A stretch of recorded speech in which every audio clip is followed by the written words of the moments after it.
주님께 찬양 드리니 모든 영광과 존귀와 능력 받으소서. 주님 받으소서. 영광과 존귀와 능력 받으소서.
할렐루야, 주님을 찬양합니다.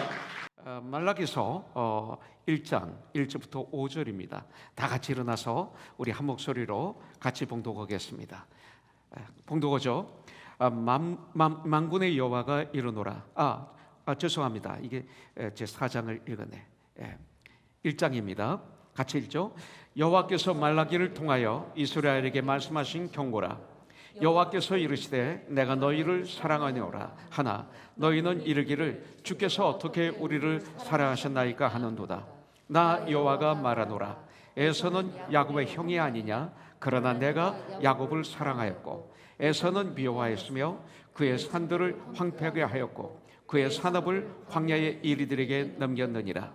에돔은 말하기를 우리가 무너뜨림을 당하였으나 황폐된 곳을 다시 쌓으리라 하거니와 나 만군의 여호와는 이르노라. 그들은 쌓을지라도 나는 헐리라. 사람들이 그들을 일컬어 악한 지역이라 할 것이요 여호와의 영원한 진노를 받은 백성이라 할 것이며 너희는 눈으로 보고 이르기를 여호와께서는 이스라엘 지역 밖에서도 크시다 하리라. 아멘. 오늘 특별히 2절부터 3절에 보면 내가 너희를 사랑하였노라. 주님은 이렇게 말씀하셨어요. 그 하나님 말씀을 듣고 이스라엘 백성들이 뭐라고 말합니까? 지금으로 말하면 우리가 하나님께서 말씀으로 우리에게 내가 너희를 사랑하였노라 하는데 우리 크리스천들이 주께서 어떻게 우리를 사랑하였나이까 반문하는 것처럼 이스라엘 백성들이 그 당시 주님께서 어떻게 우리를 사랑하셨습니까? 사랑 안 하셨습니다. 이 말이에요. 결국 이렇게 반문하는 걸 볼 수가 있습니다. 여러분들, 내가 너희를 사랑하여노라, 이게 무슨 소리입니까? 야곱을, 이스라엘을 하나님이 택하셔서 사랑해 주셨듯이 이스라엘 백성들은 택함 받은 백성으로 하나님께 특별한 사랑을 받았던 사람들입니다. 하나님께 특별히 사랑을 받은 사람들입니다. 이 땅에 엄청난 많은 사람들이 살고 있지만 하나님으로부터 택함 받은 사람들이 그렇게 많이 없습니다. 하나님을 알지는 못합니다. 아니, 알려줘도 못 알아듣는 분들이 너무나 많습니다. 하나님은 역사를 통해서, 자연을 통해서, 하나님 말씀을 통해서 우리에게 살아계신 하나님을 보여주시는데도 불구하고 우리는 너무나 교만해서 이걸 받아들이지 않는, 우리가 아니죠, 받아들이지 않는 세상 사람들이 너무나 많습니다. 이 우주 만물을 보면 이 우주 만물을 만드신 분이 있다는 것을 부인할 수가 없는데도 만드신 분을 부인하고 살고 있습니다. 우연히 된 것처럼. 심지어는 하나님이 이 사람을 창조하셨는데 원숭이의 후손이라고까지 만들어버리고 증명도 못합니다. 모든 교과서에서는 이 진화론을 믿도록 우리를 최면수를 걸려놓습니다. 이 시대에 지금 어떻게 되고 있습니까? 동성연애가 판을 치고 있습니다. 동성애를 우리는 미워하면 안 됩니다. 그들을 사랑해야 되죠. 그러나 우리가 잘 인도해야 됩니다. 이것은 죄입니다.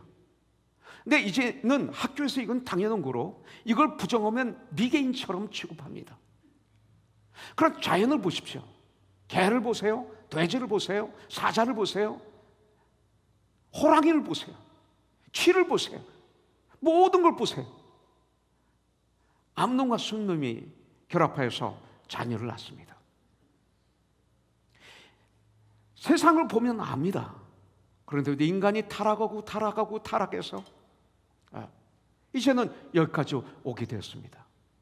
세상이 당연한 것처럼 알고 있습니다. 우리 자녀들에게 물어보십시오. 이것이 죄라고 한다면 우리 자녀들 힘들어할 겁니다. 많은 자녀들이. 그렇게 우리는 학교에서, 아이들은 학교에서 그렇게 배우고 있습니다. 믿음은 들으면서 나거든요. 들으면 예수 그리스도의 말씀으로 말미암느니라. 하나님 말씀을 들으면 하나님의 말씀으로 내가 믿음이 생기지만 세상을 너무 듣다 보니까 그렇게 가고 있는 거죠. 그런데 냉철하게 한번 생각해 보십시오. 그게 인간입니까? 그럼 우리 자녀들은 어떻게 합니까? 이제 기계로 만들겠죠. 점점 기계로 만들겠죠. 그럼 어떻게 되겠습니까? 그런 세상에 우리가 살고 있습니다. 여러분들, 세상은 그런 게 아닙니다. 하나님이 이 천지 만물을 창조하셨습니다. 그리고 하나님은 우리를 택하셨습니다. 내가 너를 사랑하였노라. 이 말씀은 어떻게 됩니까? 내가 너를 사랑하였노라. I loved. 이렇게 했어요. 이건 뭐냐면 과거와 현재와 또한 미래가 다 포함된 말씀을 지금 우리에게 하는 것입니다. 과거 뭐예요? 갈대 우르에서 아브라함을 부르셨잖아요. 아브라함에게 하나님이 오셨잖아요. 그래서 하나님이 아브라함을 택하신 거예요. 이건 하나님의 주권입니다. 그리고 아브라함에서 이끌어내십니다. 명령하실 때 하나님의 택함 받은 사람은 순종하죠. 그래서 그 세상에서 갈대아 우르에서 이끌어내신 거죠. 그래서 창세기 12장 2절에 보면 내가 너로 큰 민족을 이루고 내게 복을 주어 너를 창대하게 하리니 너는 복이 될지니라. 이렇게 약속하십니다. 축복하십니다. 너는 복이 될지니라. 너는 복의 근원이 될지다. 너는 믿음의 조상이 될 것이다. 이렇게 약속하셨어요. 그 약속 말씀 그대로 아브라함 자손 중에서 하나님은 그 야곱을 언약의 백성으로 택하셔 지키시고 사랑하셨습니다. 그리고 400여 년 동안 애굽에서 사는 동안 점점 노예 생활이 되어버립니다. 그래서 너무나 고통스러운 삶이죠. 400년 동안 노예 생활을 하는 이스라엘 백성들, 그들이 하나님께 부르짖으니까 하나님은 그 기도를 들으시고 인도자 모세와 아론을 보내주십니다. 그래서 하나님은 모세를 통해서 애굽에 10가지 재앙을 내리셨죠. 마지막에 장자를 죽이는 재앙이었습니다. 그러나 이스라엘 백성들에게는 약속을 하시죠. 명령하시죠. 너희 집 문지방에 양의 피나 염소를 피해를 묻히면 죽음의 사자가 그 집을 뛰어넘으리라. 유월하리라. pass over 하리라. 그래서 유월절 pass over 이 단어가 나오는 거예요. 바로 그건 뭐예요? 우리 죄를 위해서 십자가에서 피와 물을 쏟아주고 죽어주신 예수님의 모형이 아닙니까? 이걸 통해서 볼 수 있게 하신 것이 아닙니까? 바로 그를 믿는 자마다 멸망치 않고 영생을 얻게 하시는 하나님의 그 은혜 아닙니까? 그래서 그 재앙을 통해서 출애굽을 하게 됩니다. 노예 생활에서 해방되는 거죠. 예수를 믿음으로 우리는 죄의 노예에서 해방됩니다. 죽음의 문제가 해결됩니다. 우리는 영생을 얻게 됩니다. 천국의 자녀들이 됩니다. 하나님의 자녀가 됩니다. 이 땅을 사는 목적을 깨달아 알아서 멋있는 삶을 우리가 살게 됩니다. 그러고 난 다음에 홍해 바다를 마른 땅같이 건너가게 하십니다. 그래서 애굽에서 이제 광야로 가나안 땅으로 가는 그 길을 막고 있는 이 홍해 바다를 마른 땅같이 건너게 하셨죠. 또 애굽의 그 강한 군대를 홍해 바다에 다 수장시키십니다. 그리고 광야의 40년 동안의 삶 가운데 구름 기둥으로 지켜주시고 불 기둥으로 그들을 지켜주시고 보호하시고 인도해 주십니다. 그리고 만나와 메추라기를 내려주십니다. 그리고 지켜주셨습니다. 그리고 반석을 터뜨려서 그냥 시냇물이 흐르게 하셨습니다. 자, 구약에서 반석을 명령하니까 지팡이로 때리니까 물이 터져서 강같이 흘러 넘쳐 나왔다. 무슨 만화같이 보일지 모르죠. 그러나 저는 실제 가서 봤어요. 제가 80년대에 이스라엘에 갔습니다. 그래서 갈릴리 호수 위에 있는 이 갈멜산 올라가는 입구에 봤는데 어디서 막 폭포 소리가, 엄청난 물소리가 꽉꽉꽉꽉 막 무슨 그 폭탄이 터지는 것처럼 들려요. 그래서 저도 모르게 그 소리를 따라 갔더니 큰 산이 있는데 거기에 바위가 있는데 바위에 구멍이 뻥 뚫려가지고 거기서 물이 막 펑펑 쏟아지면서 그 자리에서부터 시내가 되어서 흘러서 아주 콸콸 흐르는 강물이 흘러서 갈릴리 호수로 들어가는 걸 제 눈으로 봤어요. 난 이걸 보면서 말을 못했어요. 성경이 구약에 나오는 이 말씀을 내가 지금 눈으로 보는 거예요. 저는 한국에서 살았고 미국에서 살았기 때문에 바위에서 물이 나온다면 쫄쫄 나오는 것만 이렇게 생각하지 이렇게 터져가지고 즉시 강이 될 줄 누가 알았어요? 눈으로 보면서 제가 정말 한 30분 동안 꼼짝 못했던 그런 순간이 저에게 있었던 것을 지금도 기억합니다. 하나님이 바위를 터뜨려서 물이 나오게 하셔서 먹게 하시고 그 광야에서 이런 걸 하나님이 하신 거예요. 예. 그래서 정말 지켜주시고 그리고 보호해 주셨어요. 인도하셨어요. 자, 바벨론 포로로 잡혀갔을 때 에레미야 선지자에게 주신 예언의 말씀대로 70년 만에 다시 예루살렘에 귀환하게 하셨어요. 또 성전을 건축하게 하셨습니다. 성벽을 재건하게 해주셨습니다. 그리고 성전을 증축하게 하시고 그러고 난 다음에 하나님을 섬길 수 있는 축복을 우리에게 준 거죠. 주님은 내가 너희를 사랑하였다, 이 말이 그거예요. 이 큰 사랑을 생각하며 감사해야 되는데 이스라엘 백성들은 그 하나님의 사랑을 잃어버린 거예요. 그리고 주님께서 어떻게 우리를 사랑하셨습니까? 라고 말하는 거예요. 부모님이 우리를 낳아주셨어요. 키워주셨어요. 아니 어머님이 배에서 9개월 동안 임신의 수고, 그리고 해산의 수고, 젖 먹이는 수고, 그리고 소변 대변을 갈아주는 수고, 먹이는 수고, 입혀주는 수고, 그리고 아프면 밤새도록 그 아픈 아이를 가슴에 안고 이 아이가 혹시 어떻게 될까봐 어쩔 줄을 몰라는 수고, 이런 엄청난 수고를 해서 키워주신 거예요, 아이를. 그런 어머니 아버지에게 엄마 아빠가 나에게 해준 것이 뭐가 있습니까 하는 거나 똑같은 거예요. 지금 그렇게 하고 있는 거예요. 우리는 하나님의 자녀들입니다. 여러분들, 우리를 창조하신 하나님의 목적이 뭐예요?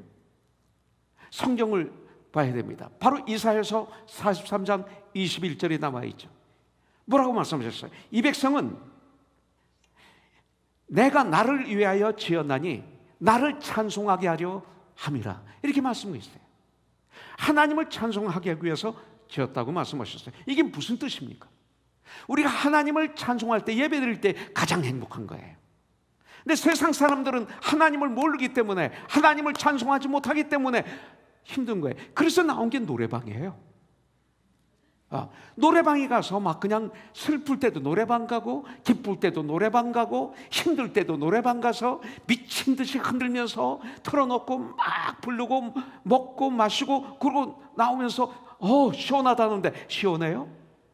조금 있으면 더 고독하고 더 목말라요. 왜 그렇습니까? 하나님을 찬양해야 내 영혼이 시원하고 참 부유한데 하나님을 모르니까 그렇게 하는 거예요. 마귀는 하나님을 흉내내고 있어요. 바로 이겁니다. 정말로 우리가 주님을 찬양할 때, 예배드릴 때 내 영혼이 시원한 거예요. 여러분들, 인간은 이들이 왜 불평합니까? 무엇을 먹을까, 무엇을 마실까, 무엇을 입을까 염려하지 말라. 이건 세상 사람들이 염려하는 것이라. 공중에 나는 새를 보라, 하나님이 먹이신다.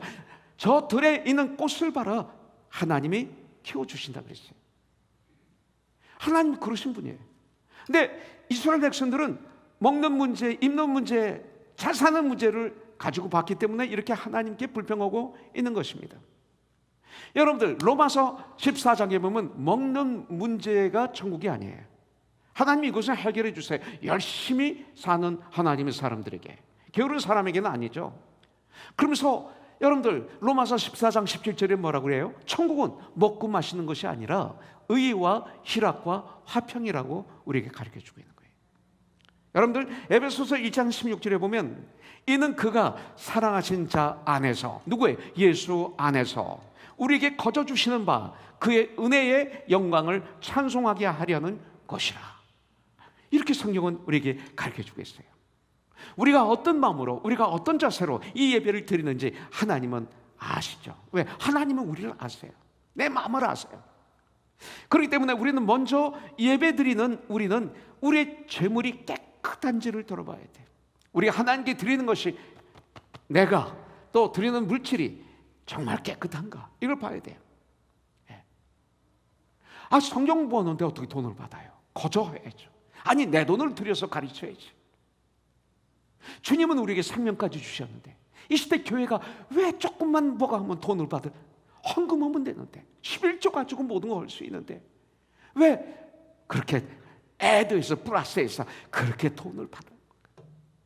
그래서 타락한 거예요. 그래서 문제가 있는 거예요. 이것을 들여다봐야 돼요. 예배 회복은 바로 그런 것입니다. 하나님께서는 우리의 예배 가운데서 마음과 뜻과 정성과 힘을 다한 예배를 우리 주님은 받으시길 원해요. 여러분들, 우리가 주님을 찬양하지 않으면, 우리가 주님께 예배를 드리지 않으면 주님이 뭐라고 하셨어요? 이 돌들이 나를 찬양하리라, 이렇게 말씀하고 있어요. 우리가 온전히 하나님께 영광과 존귀를 돌려드리지 않는다면 하나님께서는 다른 영광 받으실 곳에서 다른 영광을 받으실 사람들을 통해서 영광을 받으실 거예요.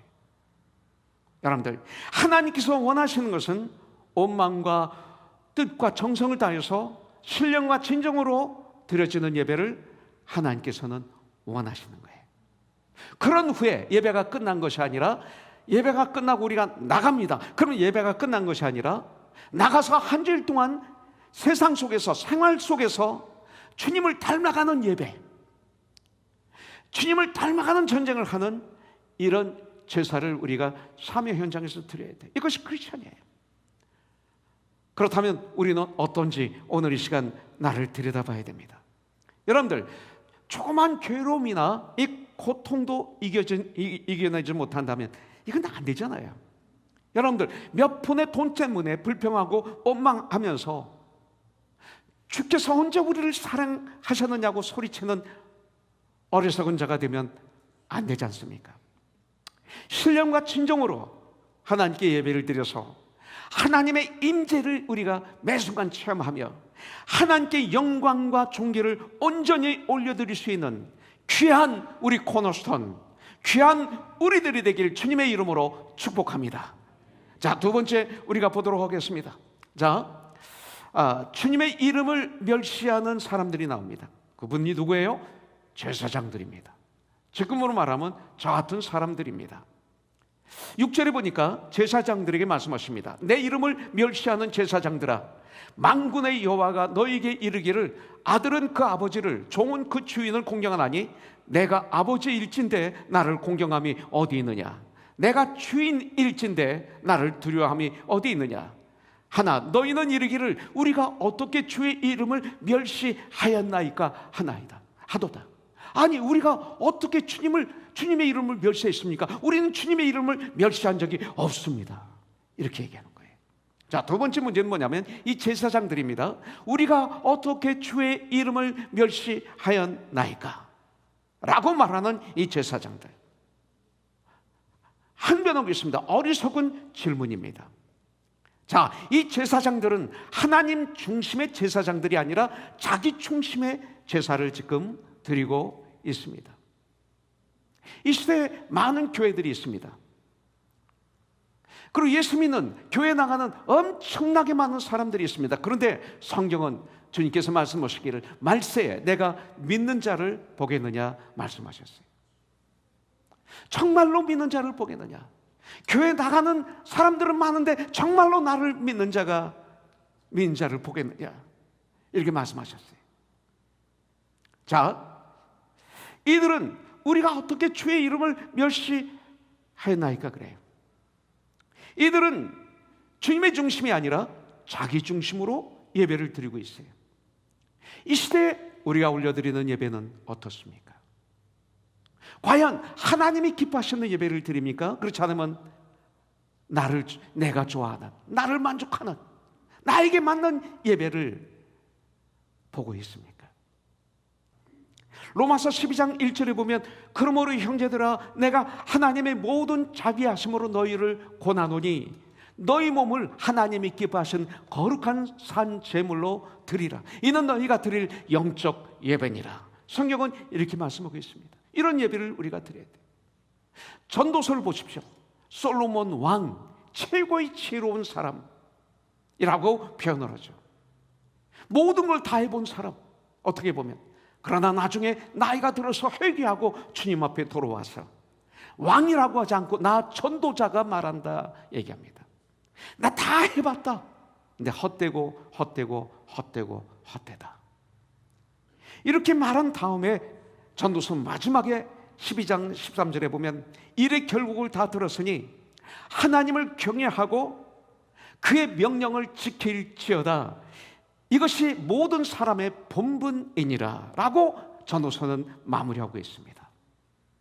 여러분들, 이것이 바로 우리가 가져야 될 거예요. 여기 나오는 제사장들처럼 하면 안 돼요. 여러분들, 또 제사장은 목사만일까요? 베드로전서 2장 9절에 보니까 너희는 왕같은 제사장이라고 말하고 있어요. 저와 여러분들이 바로 여기 나오는 제사장들이에요. 계속해서 제사장들은 하나님 말씀에 이렇게 반응합니다. 7절에 보니까 세 번째, 너희가 더러운 떡을 나의 제단에 들고도 말하기를 우리가 어떻게 주를 더럽게 하였나이까 하는도다. 이는 너희가 여호와의 식탁은 경멸히 여길 것이라 말하기 때문이다. 이렇게 말하고 있어요. 자, 제사장들이 또 뭐라고 말합니까?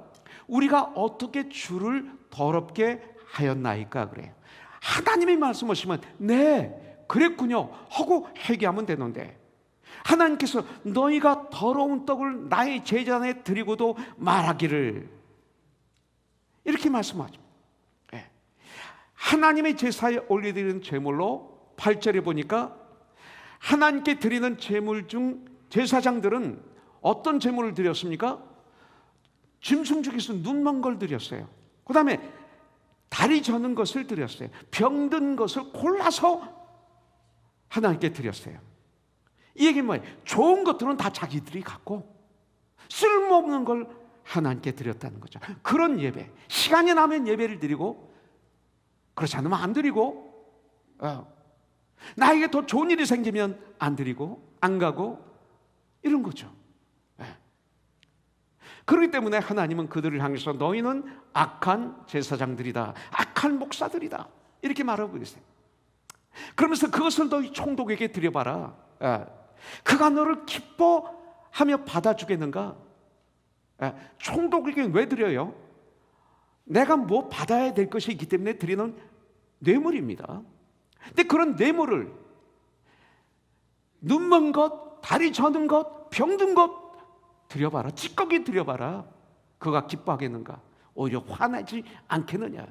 바로 이런 얘기죠. 그런데 하물며 전지전능하신 하나님께 예배를 너는 어떻게 드리고 있는가 말하고 있어요.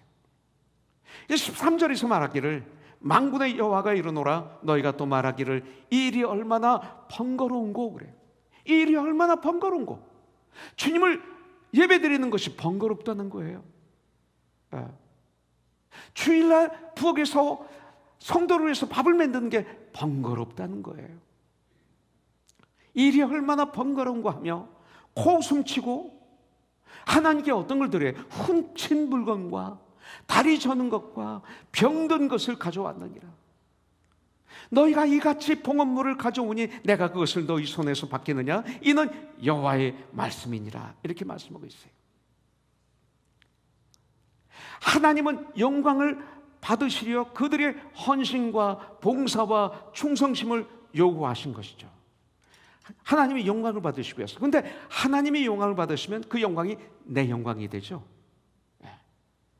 오히려 그들은 형식적인 제사는 있지만 진정한 헌신과 봉사와 충성된 마음은 없이 드리기 때문에 오히려 주님을, 하나님을 더 더럽게 하는 것이 되고 말았어요. 제사가, 예배가, 이 시대 예배가 오히려 하나님을 더 더럽게 만들 수가 있어요. 그러고도 저들은 말하기를 우리가 어떻게 주를 더럽게 하였나이까 항변하고 있습니다. 우리가 주님께 올려드리는 이 모든 것 깨끗한 걸 드려야 돼. 내 마음을 드려야 돼. 이것이 하나님을 섬기는 자의 자세죠. 그러면 하나님은 기뻐하세요. 그리고 우리에게는 부요함이 임해요. 가만히 생각해 보십시오. 찌꺼기를 드리게 되면 우선순위가 잘못된 거예요. 좋은 건 내가 다 갖고 그 다음에 찌꺼기를 하나님께 드린다면 시간이나 물질이나 정성이나 날란터나 모든 걸 얘기하는 거예요. 이런 사람들은요 이 땅에서 승리할 수가 없어요. 왜? 우선순위가 올바로 정해지지 않기 때문에 아주 중요한 일이 있을 때 다 실패해요. 우선순위가 쫙 정해지면 명철해집니다. 분별할 수가 있습니다. 그래서 해결할 수 있는 거예요. 근데 그렇지 않고 내 안에 욕심이 들어있으면 욕심으로 모든 걸 보기 때문에 문제가 생기는 거예요. 교만하면 교만으로 모든 걸 판단하기 때문에 문제가 생기는 거예요.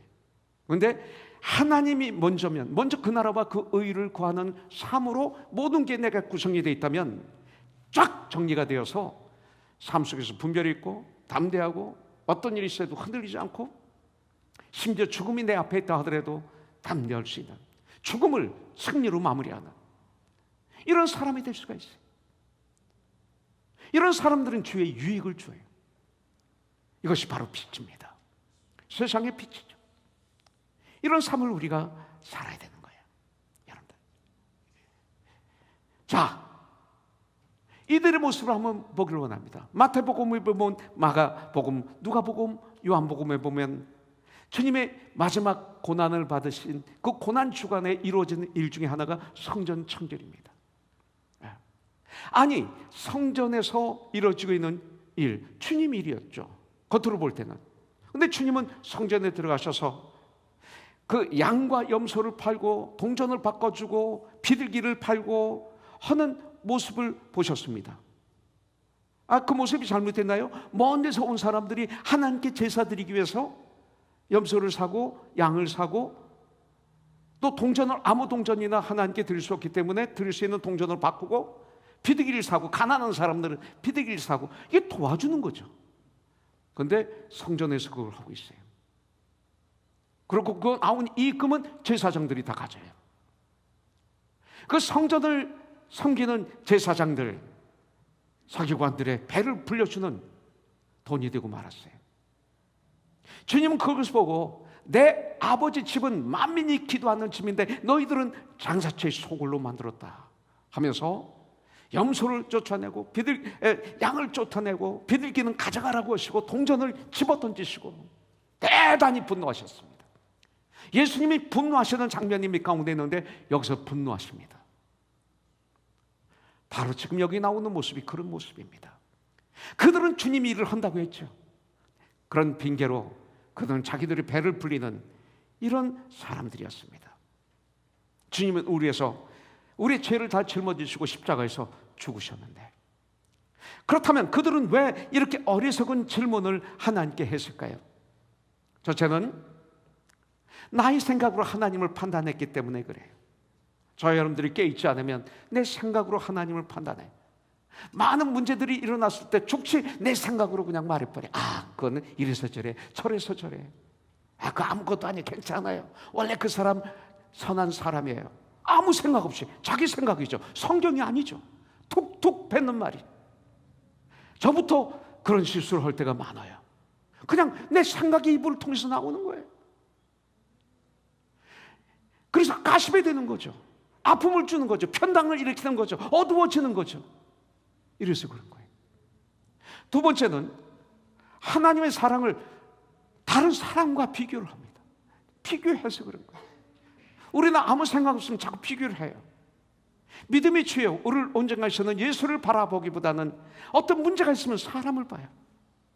그 사람과 비교를 하는 거예요. 여기서 문제가 생기는 거예요. 여러분들, 참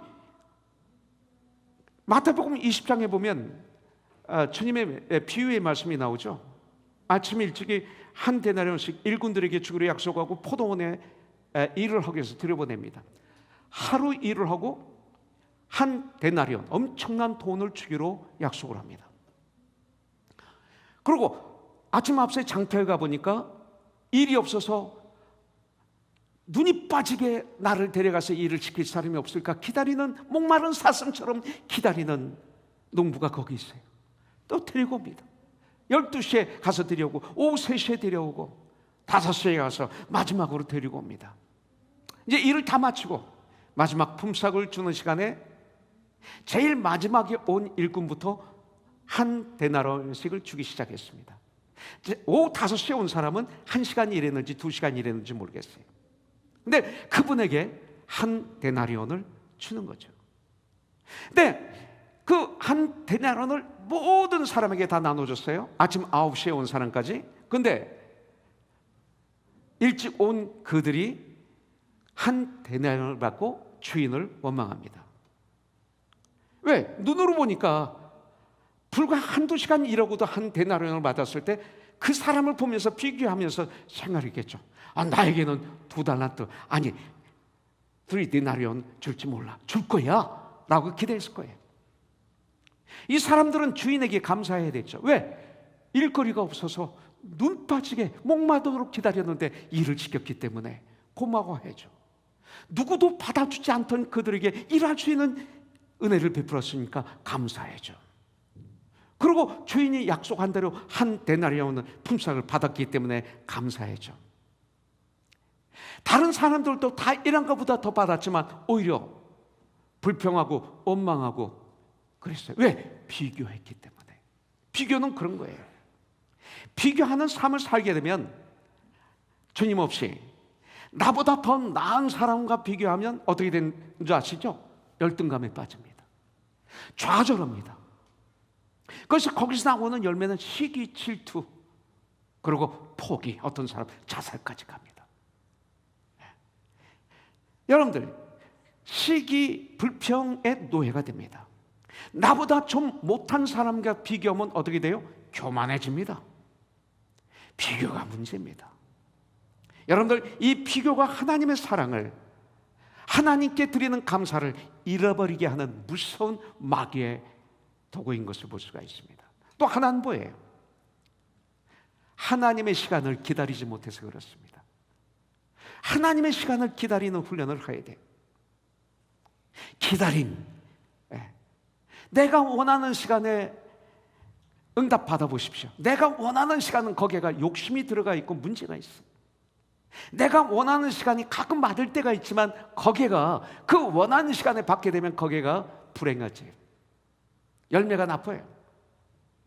하나님의 시간이 최고예요.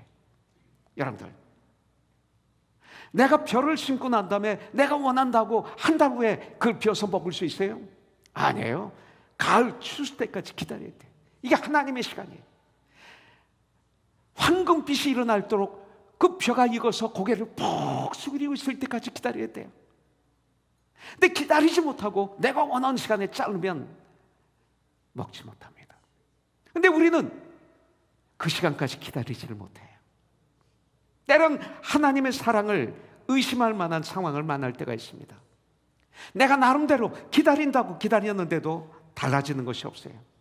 이때 사탄이 아주 교활하게 우리의 마음에 이런 생각을 줍니다. 뭐예요? 하나님께서 사랑하신다면 이렇게 하실 수가 있냐? 못한다. 너 하나님 사랑하는 거 아니야, 너를. 이런 마음을 우리에게 주십니다. 이럴 때 우리는 조심해야 돼요.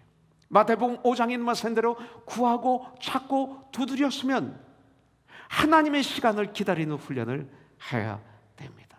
In His time. 하나님의 시간은 퍼펙트입니다. 그렇기 때문에 우리는 나의 시간이 아닌 하나님의 시간을 기다리는 훈련을 하되 기도와 말씀으로 가야 됩니다. 기도와 말씀으로 가득 차게 해서 승리해야 됩니다. 여러분들, 그래서 디모데전서 4장 5절 기도와 말씀으로 너는 거룩하여 지니라 그랬어요. 기도와 말씀으로 너는 기다릴 수 있는 거야. 기도와 말씀으로 너는 승리할 수 있어. 바로 이 소리죠. 포기하지 마십시오. 그리고 그들에게는 참된 회개가 없었어요. 회개는 하나님과의 회복입니다. 회개를 해야만이 우리가 하나님과의 관계가 회복이 되고, 그리고 죄 용서함을 받고, 그리고 하나님의 자녀가 되는 거예요. 내가 시인해야 돼, 죄를. 그리고 그 자리에서 하나님께 돌아와야 돼요. 이것이 바로 하나님과의 관계에서 회복의 문이에요. 사람과의 관계에서도 인정해야 돼요, 잘못했으면. 근데 이상하게 교회 나오는 많은 사람들이 내가 잘못하고도, 내가 죄를 짓고도 상대방에게 인정을 안 해. 자꾸 변명하고 피해가고 그래요. 아, 그것은 제 잘못입니다. 이웃대지 말고, 그것은 제가 잘못한 것입니다. 그것은 바로 저의 죄였습니다. 이런 훈련을 해야 돼요. 그래야만이 이런 원망의 말을 하나님께 올려드리지 않을 수 있어요. 그러나 감사한 것은 하나님께서는 하나님의 사랑을 의심하는 백성에게 그 크신 사랑을 확인시켜 주셨어요. 그들 안에 하나님에 대한 사랑을 회복시켜 주십니다. 이게 바로 말라기서입니다. 이사야서 43장 1절에 보면 우리 하나님께서는 저와 여러분들의 이름을 부르시면서 내가 너를 구속하였고 내가 너를 지명하여 불렀나니 너는 내 것이라. You are mine. 이렇게 말씀하십니다. 하나님께서 저와 여러분들을 그 많은 사람들 중에서 특별히 지명하여 불러내 주셨어요. 그러면서 그렇게 하신 이유를 이사야서 43장 4절에서 이렇게 설명하고 있어요. 내가 내 눈에 보배롭고 존귀하며 내가 너를 사랑하였음즉. 저와 여러분들은 하나님 눈에 특별히 보배롭고 존귀하다고 성경은 말씀하고 있습니다. 말라기서 1장 2절에서 하나님께서 내가 너희를 사랑하여노라 하시니 유다 백성이 이렇게 항변합니다. 주께서 어떻게 우리를 사랑하셨나이까? 이 소리 뭐냐면 주께서 우리를 사랑하신다면 어떻게 우리 형편이 이럴 수 있습니까? 이 소리입니다. 지금 자기의 형편을 가지고 하나님께 불평하는 거예요. 그런데 저들은 하나님께 불평할 수가 없어요. 왜? 에돔은 완전히 멸망당했어요. 그런데 에돔과 달리 특별히 포로에서 예루살렘으로 귀환하게 해주신 거예요. 우리 구원해 주셨어요. 에돔과 달리 예루살렘 성을 다시 회복시켜 주셨어요. 에돔은 멸망당했어요. 에돔과 달리 예루살렘 성전을 다시 세우게 해주셨어요. 그래도 저들이 깨닫지 못하고 하나님을 원망하고 하나님께 항변하는 것이죠. 사실 우리가 팬데믹을 지났어요. 그리고 뒤돌아보면 지금까지 지내온 것 하나님의 크신 은혜라고 찬양할 수밖에 없어요. 여러분들, 하나님께서는 이 항변을 들으시면도 또 말씀하십니다. 내가 너희를 사랑한다. 그럼에도 불구하고 내가 너희를 사랑한다. 하나님은 우리가 죄중에 있을 때도 사랑하셔서 버리지 않으셨습니다. 용서하시고 회복의 기회를 다시 주셨습니다. 하나님은 우리가 하나님의 그 크신 사랑을 깨닫지 못하고 불평하고 원망하고 항변할 때에도 그 하나님의 사랑을 거두지 않으셨습니다. 오래 기다려 주셨습니다. 사랑은 오래 참고 하나님은 사랑이십니다. 우리를 기다려 주셨습니다. 그래서 여러분들 말라기서 4장에 보면 이런 말씀이 있습니다. 2절에 내 이름을 경외하는 너에게 공의로운 해가 떠올라서 치료하는 광선을 비추리니 너희가 나가서 외양간에서 나온 송아지같이 되리라. 이것을 나같이 육체에 문제가 있을 때 육체를 고쳐주셔서 힘차게 산다, 그런 뜻보다는 그보다는 여기서 너에게는 공의로운 해가 떠올라서 이 누구예요? 예수님을 얘기하는 거예요. 예수님으로 말미암아 치료의 광선, 죄라는 질병을 죽이는 광선을 비추리니, 그래서 죄 용서함을 받고 거듭난 너희들, 하나님의 사람된 너희들은 이 세상에 나가서 외양간에서 나온 송아지같이 뛰리라. 바로 이것이에요. 말라기서는 구원으로 마무리하고 있어요. 여러분들, 하나님은 오래 참으세요. 언제까지? 우리가 회개하고 돌아올 때까지. 하나님께서 그렇게 사랑하신 백성들을 지금까지 한순간도 잊어버리지 않고 우리를 인도하시고 보호하시고 하셨어요. 이스라엘 백성들도 마찬가지예요. 이스라엘 백성들에게 이 땅에서 복되게 하시며 이 땅에서 행복하게 해주고 싶어 하시는 하나님이에요.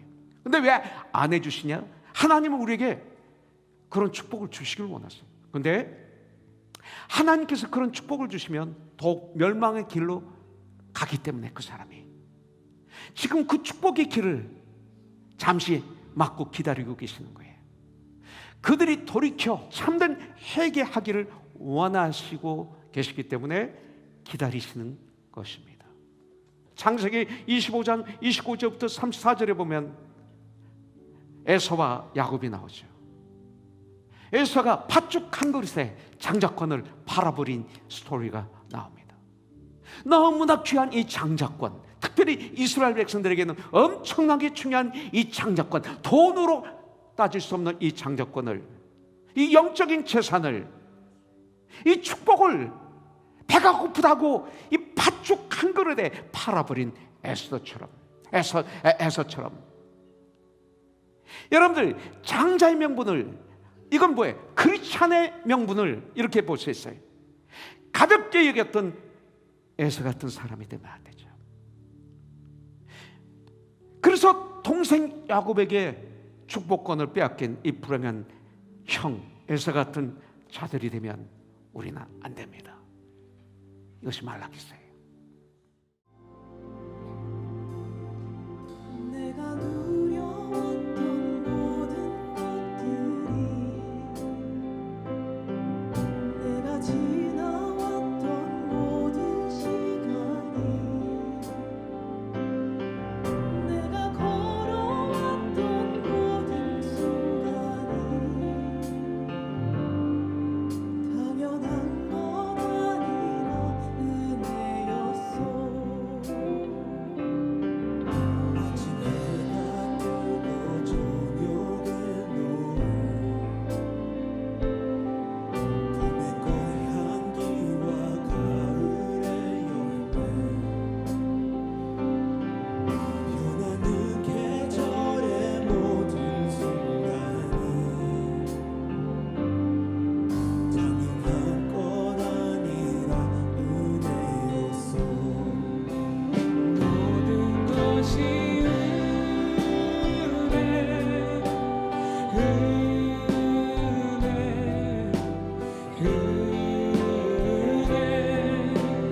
한없는 은혜, 내 삶에 당연한 건 하나도 없었던 것은 모든 것이 은혜였어.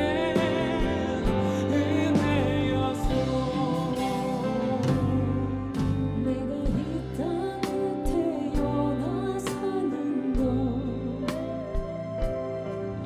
어린아이 시절과 지금까지 숨을 쉬며 살며 꿈을 꾸는 삶, 당연한 건 아니라 은혜였어. 내가 하나님의 자녀로 살며 오늘 찬양하고 예배하는 삶, 복음을 전할 수 있는 축복이 당연한 건 아니라 은혜였어. 모든 것이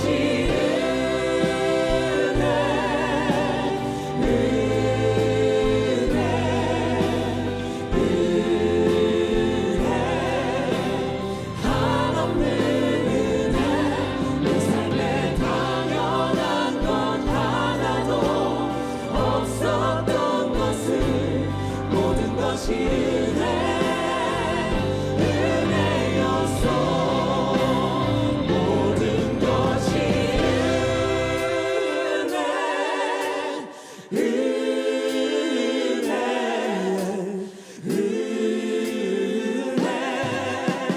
한없는 은혜, 내 삶에 당연한 건 하나도 없었던 것을 모든 것이 은혜였어.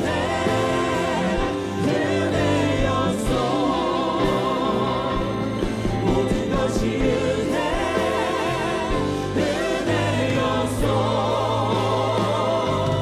모든 것이